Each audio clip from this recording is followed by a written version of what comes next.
રાહુલ ગાંધીની ભારત જોડો યાત્રા પહેલા દાહોદ કોંગ્રેસમાં ભડકો થયો છે। દાહોદ શહેર કોંગ્રેસ પ્રમુખ ઈશ્વર પરમારે રાજીનામું ધરી દીધું છે। બુધવારે રાહુલ ગાંધીની યાત્રા મામલે દાહોદમાં થયું હતું સંમેલન પૂર્ણ થતા શહેર કોંગ્રેસ પ્રમુખે મૂકી દીધું છે રાજીનામું।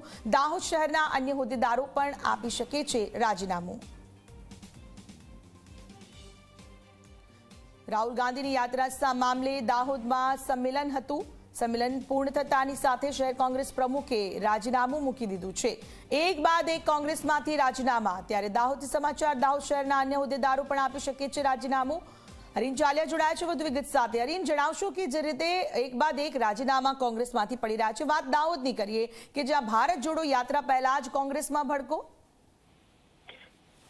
જે સૌપ્રથમ તો આપને જણાવી દઉં કે રાહુલ ગાંધીની જે યાત્રા છે તે તારીખ 7મીના રોજ દાહોદના ઝાલોદ ખાતે આવનાર છે। તે યાત્રા પહેલા ગતરોજ જે કોંગ્રેસનું છે મહાસંમેલન યોજવામાં આવ્યું હતું, જેમાં સમગ્ર જનતાને આ યાત્રામાં જોડાવા માટેની અપીલ કરવામાં આવી હતી। પરંતુ જે કાર્યક્રમ હતો તે પૂર્ણ થયા બાદ તુરંત જ જે દાહોદ શહેરના પ્રમુખ છે ઈશ્વર પરમારે રાજીનામું મૂકી દીધું હતું અને કારણ એ બતાવ્યું હતું કે જે પાર્ટી છે તેમાં તેઓની અવમાનના કરવામાં આવે છે, જેના કારણથી વર્ષોથી હું કોંગ્રેસ સાથે સંકળાયેલો હતો, પરંતુ મને અપમાનિત કર્યો છે પાર્ટીએ, જેના કારણે હું રાજીનામું મૂકું છું।